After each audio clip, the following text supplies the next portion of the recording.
Hello, everybody. Welcome to another fantastic episode of NeuroEducation. Today, I have a treat for you. We have the Queen of Empathy. She is the executive producer of the Los Angeles Tribune, executive director of the Los Angeles Tribune Women's Journal and Spanish Journal, and her podcast rates in the top 2.5% globally. She is also an international motivational speaker and best-selling author. Karen Hall, welcome to the show. Thank you so much, Angela. I'm so happy to be on neuroeducation. I would love to begin with your journey, the understanding that we come often to these places of our passion and our purpose, sometimes through struggles. What began your journey as the Queen of Empathy that has led to where you are today? Oh, my journey started at birth, actually. I was born 2.5 months premature, and I weighed 1 pound, 13 ounces shortly after birth. The doctors told my parents that I wouldn't survive and that there was just no chance. Back in those days, they didn't have all the medical advances that they do now. And so I made it through the night and they couldn't believe it. So they whisked me away to an incubator where I was deprived of a mother's touch for that full 2.5 months. My mother couldn't feed me, she couldn't hold me, nurse me, nothing. So being alone all that time, I developed some anxiety. When I was a baby, I remember my dad would hold me a lot. And my mom said he rocked me all the time. As soon as he got home from work, he would start rocking me. And I can remember as a little girl, I had stomach issues. I just felt sick to my stomach a lot. I think it was related to anxiety. I think I just had that as a little child. I think the world didn't totally feel safe to me because being all alone like that, I'm sure was very scary to me. And so everything was scary to me as a little girl. I was scared to walk to school by myself. I was scared to death to talk out loud. And as I grew older, I was even more afraid to speak out loud. If you ever called on me in class, I was scared to talk. And now here I am, a public speaker. Nobody can believe it. I mean, they're all in shock. But it took a lot of practice. And so my mother was constantly trying to help me to overcome my fears. And I remember my first lesson in mindset was her bedtime story. She would read to me The Little Engine That Could. And it was the little blue engine that was trying to help the train get across the mountain with all the dolls and toys and good things to eat because the freight train had broken down. So the little tiny engine is trying to pull all this stuff over the hill and else will help. So the little blue engine does it. It's like, I think I can, I think I can, I think I can. And she tries and tries and chugs up the hill. She finally accomplishes the goal, delivers the goodies, and down the hill she says, I thought I could, I thought I could, I thought I could. So when I would get scared, my mother said, just think of the little blue engine that could, and just say, I think I can, I think I can. So that was my mantra. And I would ride to school pedaling my little bike, saying my little mantra all the way to school. I would say it anytime I had to give a presentation at school, when I went to college, everywhere I went. And I still say it to this day when I'm getting on stage. I think I can. I think I can. And afterward, Wow. I try to remember to celebrate because I love celebrating. And I try to celebrate with, I thought I could. I thought I could. And so that was one of the first lessons in mindset. I had no idea how important mindset was, but my mom was a optimistic person.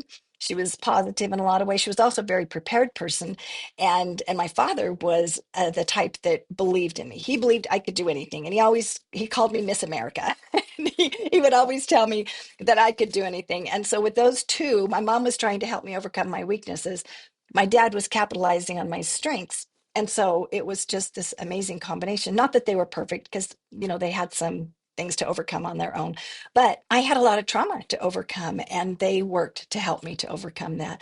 And as I grew, I was fascinated by people. I was always asking, why do those people do that?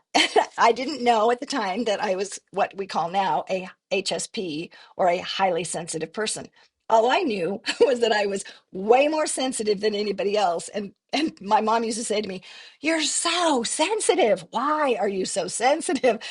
And I thought it was a curse. I thought that it was a major flaw in my personality. I worked really hard to overcome my sensitivity because I thought it was a bad thing and I felt shame about it. I felt things so deeply that it took me a while to recover. And so I was always trying to work on what we now call regulating your nervous system. I didn't know that term back then, but I was always trying to get my nervous system to come back to center where I was calm and I could put things into perspective and move forward. So because of that perceived weakness in myself, I worked like crazy to be better and to be able to deal with emotions and to process those things. So that led to me learning about coaching and then helping other people because I had worked on it my whole life. And so now I had things that I could teach other people about how to do that. And I remember at one point in time, I realized my sensitivity is actually a gift. And I was like, a gift? Oh my word. It was like this bolt from heaven that it was a gift because I realized I pick up on things from other people, from situations. I can kind of read energy in a room. I can read energy with a person, not all the time, 100% of the time, but I often pick up on nuances that other people miss. And sometimes it just amazes me because I'll say to somebody, I'm sensing this thing. And they'll be like, how did you know? And I'm like, I don't know. I just sense it. And so it served me really well as a coach. It also served me in my family life. It served me in my professional world. And it happened to be a wonderful gift that I had no idea that my sensitivity was actually a gift. But learning to regulate my emotions took a lot of practice. And I still work on it to this day. I sometimes default to the faulty, limiting beliefs. And I have to recognize what's going on and correct those limiting beliefs. And oh, yeah, the truth is this. Remember that, Karen? Oh, yeah. I have to acknowledge and honor my feelings and say, it's okay if you feel that way, and you can take one of my favorite lines my daughter said it to me. I was telling her I felt shame that I couldn't get over something quicker. And she said, Mom, she said, you can take as long as you need. I had never been told that my whole life. And here I have a child that tells it to me. And I was like, I can take as long as I need. And it was like music to my ears. I just burst into tears. I gave her the biggest hug and I just thanked her for giving me permission. Why didn't I give myself permission? Because I'd never heard it before. But hearing it from her became a mantra. And I wrote it down and I read it to myself whenever I would get dysregulated. You can take as long as you need. And just having permission actually helped me regulate my emotions, which I thought was an amazing thing. And so I've learned a lot about myself. I've learned a lot that I now can help other people to help regulate their emotions and to increase their emotional intelligence. Well, it is definitely a skill that is so in need because anxiety and depression are on the rise. I saw an article recently that depending on the age with which you give a child access to social media, I think it's if you put off until 16, there's 30% less likelihood that they will have anxiety. But if you introduce it, I think between the ages of 12 to 16, the likelihood of them having anxiety just skyrockets. And, their little brains are forming. So for parents or teachers that experience anxiety for themselves or have children that experience anxiety, what would you say in your experience have been the best techniques for you to help to calm and regulate your nervous system, when you're in an anxious state? So for me personally, or if I was going to teach a teacher or a parent how to help the child. After experiencing such extreme anxiety, what worked for you? So the most important thing that worked for me was being able to show myself love in that moment. Because I had heard the messages that there was something wrong with me because I did feel things so strongly and I did get dysregulated and I got stuck being dysregulated, to show myself love and to honor that feeling and say, it's okay if you feel that way. It's all right. We're going to figure this out. And like I said, take as much time as you need. What I did was I would write letters back to myself. A lot of times when I feel dysregulated, there isn't anybody to talk to. Sometimes it's in the middle of the night. And talking always helps me regulate my emotions. But if there was no one to talk to, maybe I would say my prayers, but sometimes I needed, and so I would write letters back to myself of what I wish that somebody would say to me. And as I became a coach, I got even better at writing these letters because now I knew ways to ask my clients questions. And so I would ask myself a question and then I would answer it. And then I'd ask myself a question and I'd answer. So I was really doing self coaching at the time. I didn't really know that when I was doing it when I was younger. But my mom had told me when I was a teenager, she said, you need to learn to be your own best friend because you wish that other people would say things to you. And even I wish my mother would say things to me. And she said, you need to say those things to yourself. Remember when Wow. I wanted another mortal to say it to me. And she was absolutely right. And I realized when she said that to me, I thought, I know what I would love to hear. And I wish that they would say it, but I could say it to myself. And at first I thought, it doesn't even have the same power if I say it to myself. But then I realized it really did, especially when I would kind of be an observer to myself and then I would talk to myself and write those letters back and forth. And I'd really kind of ponder. I would say, what do I wish that someone would say? I should probably publish those letters because they were really very soothing to my nervous system to feel, because I knew what calmed my little heart and brought me joy. I could say, Karen, did you know that you have this strength and it's actually a good thing that you're sensitive? I could say that to myself. Nobody else would probably say that the way that I needed to hear it, but I knew what would help me feel better. So I started doing that. And then I started making myself a little toolkit. I remember going through a particularly difficult time and I'm trying to access all of my senses. I love jasmine oil and I could smell that. I had a playlist of songs that were some of my favorite songs, a piece of chocolate. I had different things that I would use to cause me to be present at that moment instead of defaulting to the what ifs or the fears or the Mhm. catastrophizing things in the future, either going backward or forward, just to be present in the moment. And my five senses was one of the ways that I did that. So that helped me to be present, which also helped me amazingly to regulate my nervous system, just to be present in that moment. Those were some of the things that I did. Then I started teaching parents and leaders about how to do these same thing. My father was in the educational system, and that was what he loved to do. Was he loved to help families learn how to help their children and help children. He was a school psychologist, and I loved everything that he did. I just admired so much, and I loved asking him questions. And my mother, I loved asking her questions about things because I love to learn. One of the things that I found about education that now neuroscience has backed is that if we feel that someone loves us, we learn better. And if I feel that you as a teacher really care about me, I will absorb that information and retain that information better, which is really fascinating. And if you are dysregulated, and you're my teacher, it causes me to feel some dysregulation. But if you can regulate your own emotions, and say I'm having a lot of anxiety and you calm yourself, you help me co-regulate. And then I become more regulated as well. So within that environment, then I become a more rational, whole-brained thinker as you become a more rational, whole-brained thinker. So as a parent, I can provide that for my own child as well. And we co-regulate with each other. So I think it's so powerful when we look at the neuroscience of mirror neurons just by regulating ourselves, the other person's anxiety comes down.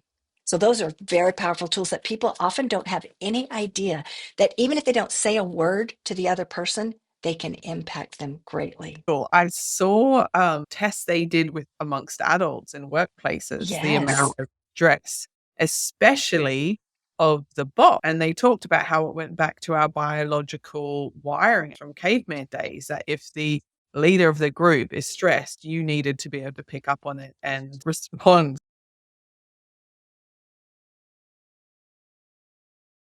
So absolutely phenomenal. I really want to go back to what you're saying about some of the strategies as well used because you mentioned some fantastic strategies to help regulate your nervous system and the mindfulness activity. I've seen some teachers use that really effectively. Sometimes we play the A to Z of what we're grateful for with mindfulness. So anything within the senses. And if we're walking somewhere and there's a bit of poking or prodding going on between the siblings, be like, oh, let's play this. Or another one was 5, 4, 3, 2, 1. I saw a teacher use this. So it'd be like 5 things you can see. And the next time, you can hear. And it went down through each of the senses.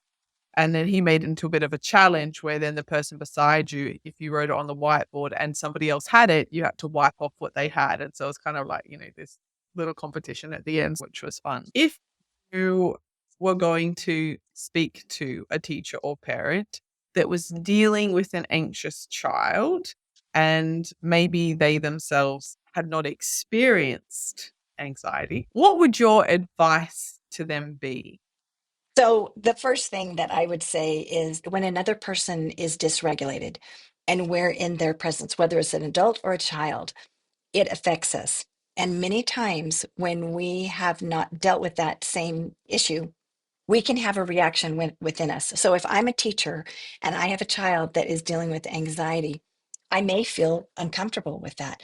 It might even trigger me to where I could feel like I want to fix the situation and fix the child because I don't want the child to be uncomfortable themselves. But if I can center myself first, tell myself it's okay, I love this child. I care about this child. I want what is best for this child. And I will figure out how to do that. An empowering mindset and a confident mindset when I come to the child, and then sit with that child right where they're at and accept how they are feeling. And sometimes all it is being with the person. Sometimes we don't have to know what to say because that's a lot of times our fear. Oh, I don't know what to say. I don't know how to say it. What if I don't do the right thing or say the right thing? Then our fears start to come up, and that can cause us, even that thought in and of itself can cause us to be dysregulated. So if we just believe that it's enough to just be present with that child and just sit with that child and just let them know, I'm here for you. Would you like to talk about how you feel? And maybe they're not ready yet. And then say, that's okay. I'm here for you. I'll be with you when you're ready. We can talk about it. But there's several things that a person can do. Sometimes music can be very helpful. I have a playlist. Sometimes having a calming music in the background can be very helpful. So if a teacher notices that the anxiety is increasing within the classroom or within a certain child, they could even put some music on, or they could hum, a little tune that might make a difference. So there's several things that a teacher could do, but the first thing is to notice what's going on within them. They will feel something within their body. Oftentimes they'll start to feel tension in their stomach or their shoulders will get tight. People that have had to push aside their own feelings sometimes don't notice it in the body until it becomes a thought. And then they're like, oh, yeah, I don't feel so great in my body either. But one way or the other, as we increase our awareness, we'll recognize that something is off. Sometimes people use that word, they'll just say, something's just off. And as we recognize that something is off, we can go to our little toolkit. We can start to regulate our own emotions and then watch and see and be patient with the process because that child might not regulate within 30 seconds of you regulating yourself, and they might require a little more time. I would have required more time. But if they just sat with me and just cared about me and let me know that they cared, I would feel so much better and I would be able to regulate quicker. Now, in different cultures, different things can be helpful. Eye contact can be helpful in some cultures. Touching, like patting a person's arm, can be helpful in some cultures. And so you need to be culturally aware wherever you live and with different personalities. A child on the spectrum of autism or Asperger's, they might not feel comfortable with touch. And so you have to be very in tune with who you're dealing with and how to deal with that. But another thing that is very helpful is externalizing, getting outside of the situation and talking about it. So puppets are very helpful. A lot of times when I'm coaching a child, I'll have them use a puppet, and the one puppet will talk to the other puppet, and we'll role play. How does this puppet feel right now? How would you describe that kind of thing? And the puppet could be the parent and the child, it could be the teacher and the child, it could be another peer and the child, or whatever. And when a child describes it from an external point of view, it helps them to regulate their emotions just by articulating the feelings. You've heard the saying, name it to tame it. As we name the emotion, it helps us to regulate our emotions. And so that's another technique that people can use when the child is ready. When they're very escalated, Yep. that's not the time to have the puppet show. But as they start, to de-escalate, then that's something that you can offer. And if they're not ready or they're not interested, there's other things that you can do. Another thing that's very helpful is art therapy. When a child draws a picture of what is going on, that's another way of externalizing it. And that's one of our goals, is for us to become the observer of our emotions and our thoughts, so that we can evaluate it. Is that how we want to feel? Is that how we want to think about it? Is there another possible way to think about it? And that's using a higher level consciousness to do that, but that helps us to regulate. And then we can teach those same skills to our students or our children. It's so interesting, that process of externalization to help calm the nervous system and de-escalate somebody or yourself. Because when you're moving from your stress state, you're in your sympathetic nervous system, and in your calm state, you're in your parasympathetic nervous system. And I remember somebody saying, just by asking yourself the question, what am I feeling? Or why am I feeling this? It helps move you from your sympathetic stressed state into your parasympathetic, because it takes you from your primal brain up to your prefrontal cortex. And for me, this is so fascinating. And it was a tool I started using for myself. If I got frustrated or triggered by the children usually arguing or fighting, to say, okay, why has this upset me so much? It was fascinating how one of those reflective questions really changed my state so quickly. And the art process in terms of helping children is really interesting as well, because I had an incident with my daughter quite recently in the holidays where we'd had a beautiful morning. Like, she woke up and she said she wanted cuddles. She's only 6, so she wanted cuddles, loves her morning cuddles. So I went in, the bed, and gave her a morning cuddle. And she said, let's play What Would You Rather?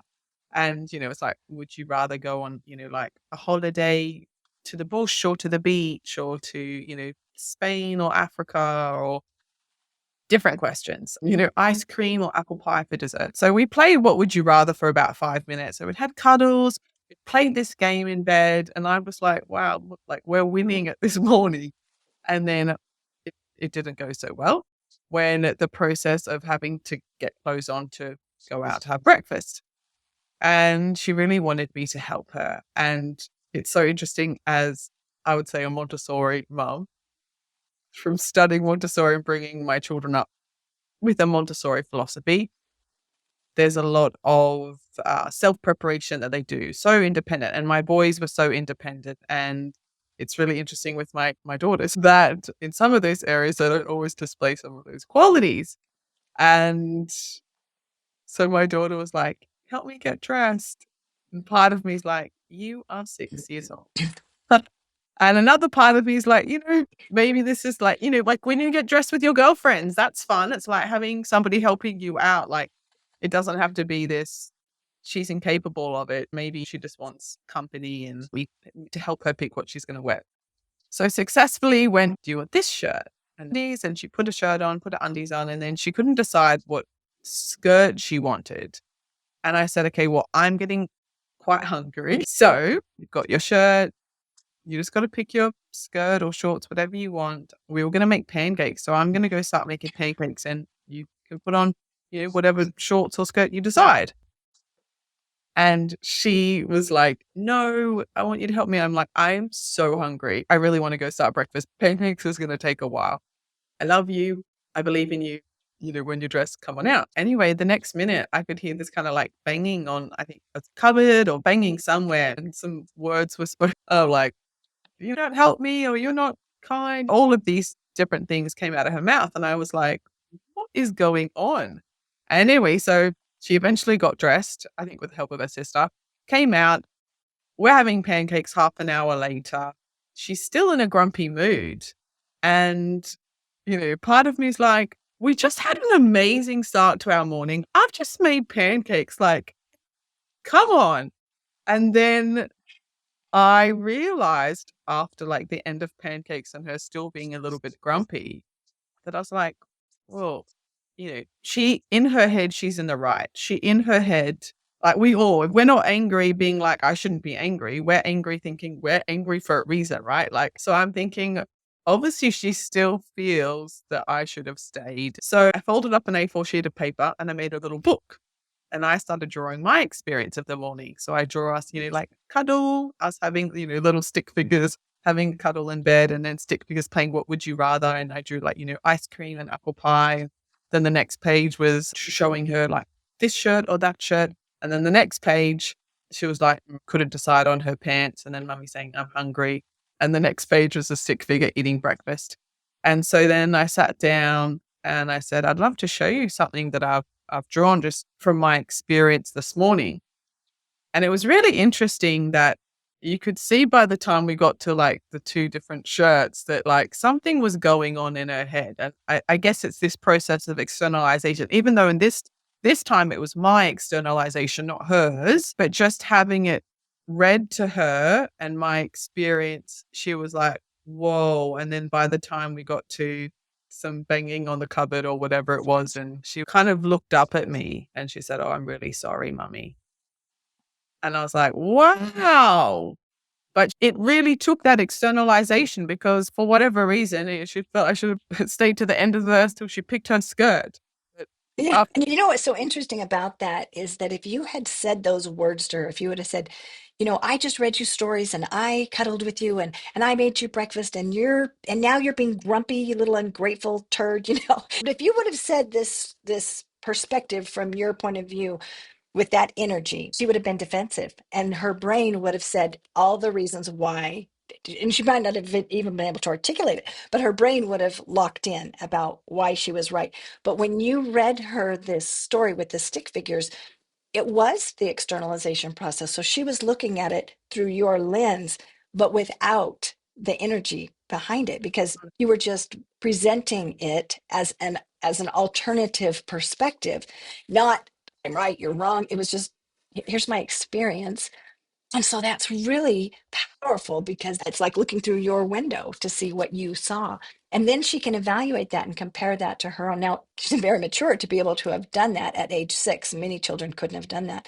But that's another way that you can do that. You can write the stories out or have them write the story out, and then you can compare, stories and different things.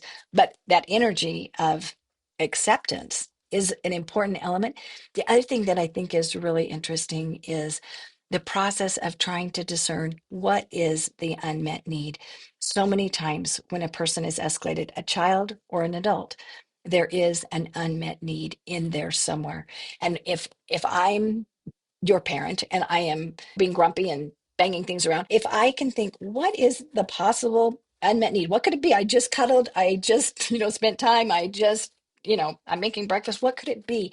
And I use my imagination and I think of some things. Now, I might not be able to meet the unmet need at that exact moment because maybe I need to take care of myself to regulate my own emotions first, put on my oxygen mask, and then help her to meet her unmet need. That can make all the difference as well, because then it's not that something's wrong with the child or the child is just, you know, misbehaving to be difficult or something. There's oftentimes a reason in their mind why they are behaving. Just like you said, she had a reason. She felt a righteous anger for why she felt unhappy about something, and trying to figure that out and having somebody that loves us enough to want to know. Oh, means so much. That in and of itself, just knowing that you care about me helps me to regulate my emotions as well.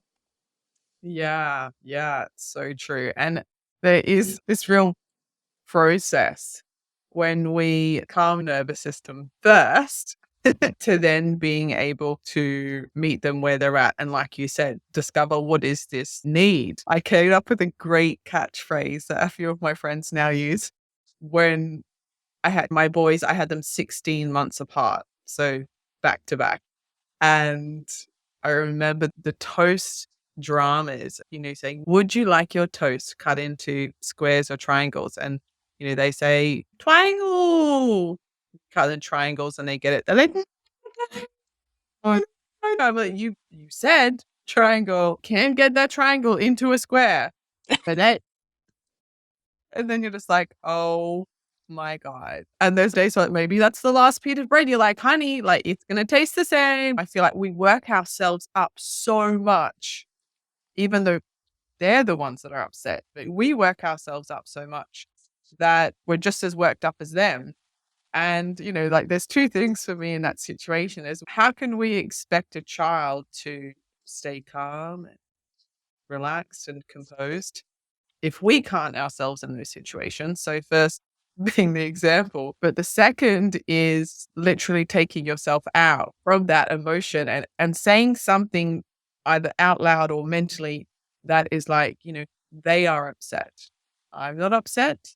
They are upset. And it really helped me because there were multiple times that they would be in their little drama. The two boys, like somebody had a toy, they wanted that toy. You're outside, the world was magical. You're inside and they're fighting over whatever toys are. But I would say to myself, it's not my toast. It's not my toast. And it just helped me calm down. I remember later on speaking to a psychotherapist and just saying this process of enmeshment, often when we're with people very close to us and they have some kind of emotion, we take on that emotion, the thought process, whatever it is. Psychologically, obviously, going back to our biological beginnings, it's a safety for us to, take on what's happening with people around us. So there is this process psychologically that sometimes we need to do if we are constantly going into the drama of others, or let's say moving into an unregulated nervous system state.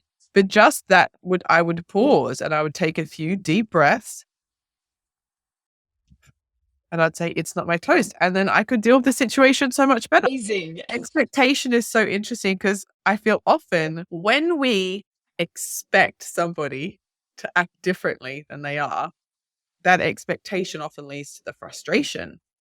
Yes, Well, absolutely. they should be okay with triangle toast because it tastes the same. They should be Yeah. okay with that toy, or they should be able to share.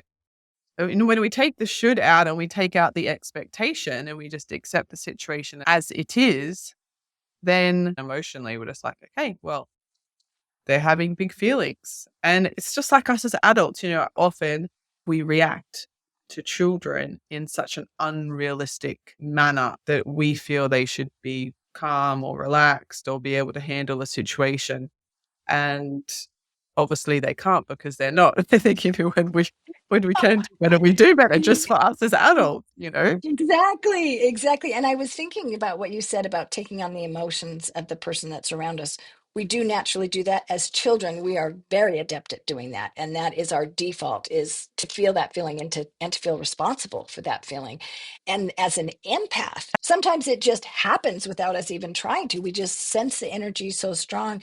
And being a highly sensitive person and an empath, that would be overwhelming for me to feel these very strong feelings. And I oftentimes I had to learn to regulate my nervous system so that I could stay and deal with that. And all four of my children are very strong-willed, and when they would have these strong emotions, it would affect me. I had to step back for a minute because sometimes I reacted to that strong emotion. Sometimes I even internalized it as if they were unhappy with me, and it was they were unhappy in general, and so to not take it personally or react and instead to respond and I remember when my children would scream before they could talk, and then other people would get so upset. We'd be in the grocery store and they're screaming, because they're upset about something. Maybe I said it was time to go or whatever. Who knows what happened?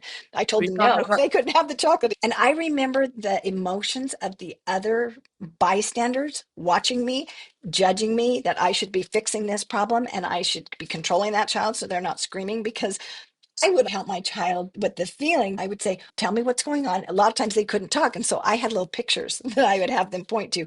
Tell me which little faces. Are you feeling this face or that face? Oh, you feel mad. Oh, you feel sad, or whatever it was. And so even when they couldn't talk, I had these little pictures that I would have them point to because I was trying to help them identify feelings. I don't know why I was trying to do that, but that just felt very important to me because feelings were so important to me. But other people thought that that was ridiculous that I was doing that. They're like, just smack them, and just make them stop it and make them be quiet. And I was like, no. So I felt judgment from other adults who were my peers who thought I was doing it wrong. And then that caused me to escalate in anxiety that, well, what if they were right? And I had to battle that and say, No, they're not right. And I'm going to do it my own way. But then I still had to deal with the negative emotions that I felt from that other person and just block it and say, they can be wrong about me, and that's okay because I have got to do what's best for my child and for me. They're not going to live with this situation with my child. And I had many people that told me I was doing it all wrong for years and years and years. People do And that with now, me. Karen, what do people think? And now people say, how did your children turn out to be XYZ? And I'm like, only by the grace of God. Let's start there. It's a miracle that he inspired me to do anything that I did. I didn't do it perfectly. I made plenty of mistakes, but I did try really hard and I did the very best that I could at the time. They're in the process of forgiving me for my mistakes, and they are very emotionally intelligent adults, and I'm so proud of my kids. But I had to do a lot of work on myself in that process of parenting. One of my favorite books is Parenting Your Children, Parenting Yourself. Brilliant book. I feel like I talked to you for a whole nother hour. It's so interesting, as you say, coming to peace with other people judging you and saying whatever they want to say, but you are the one that has to deal with the repercussions, and it's your child. And it's the same, I think, even with teaching, it can be challenging. You have a whole Yes. class of students with a multitude of different issues, but it comes back down to, you know, doing what you feel is right in that situation and hopefully aligned with what you've learned. And all we can do is equip the strategies that you have mentioned are absolutely fantastic. If I could go back to the beginning of my parenting journey, and I could be like, honey, take some of these with you. We now know that emotional intelligence and being able to name our emotions, tame our emotions, co-regulate our emotions. What did Harvard come out with recently about that? Yes, I was fascinated because now Harvard is saying that as we teach emotional intelligence skills to even staff, it increases productivity and it increases profitability substantially. And so now we can say, wow, there's a bottom line dollar benefit to teaching these skills in the business and corporate world and in education everywhere in any capacity, not just in our own home. And so I found that fascinating that Harvard could show the benefits of emotional intelligence. Well, Queen of Empathy, Karen Hall, thank you so much for being on our show. I would love for you to tell the audience, how can people find you? And also, you have more than one podcast, so please do tell. Yes, thank you so much, Angela. So people can find me on LinkedIn. I'm Karen Hall, the Queen of Empathy. And you can also find me on Facebook or Instagram. My podcast is the Hero Within podcast, is the one that I've had for over 2 years. And then I have a new podcast called The Empathy Advantage, where we teach leaders how to increase emotional intelligence to build resilience. And then I also have a comedy podcast, and it's called Unstoppable AF, which is unstoppable and funny. And so humor is a major tool that we can use to increase resilience and to regulate our nervous system. And so humor is very powerful. And I happen to love humor, and I appreciate other people that have a great sense of humor. My husband is hysterical. He is so quick with his wit. And so humor is a very important part of our family, helping us to regulate our nervous systems. And so I thought, well, this would be great. I can help other people. Another tool that I can share with other people besides empathy, to have humor in their life. And so my co-host with that podcast is Barbie Ray, and she's also a comedian. She's so funny. And so I invite you to look up any of those podcasts. Beautiful. I will definitely put those in the comments. Thank you, Karen Hall, Queen of Empathy, for being on our show. And I look forward to connecting with you in the future. Thank you, Angela. And it was wonderful to be a guest on neuroeducation. I'm so proud of you for having this podcast. I'm so proud of you for being so young and knowing these things as a parent, as a young mom. I'm just so proud of you for the work you're doing on yourself and the things you're teaching your children, because it's rippling outward and you're making a difference in the world. Oh, thank you. Thank you. Thank you.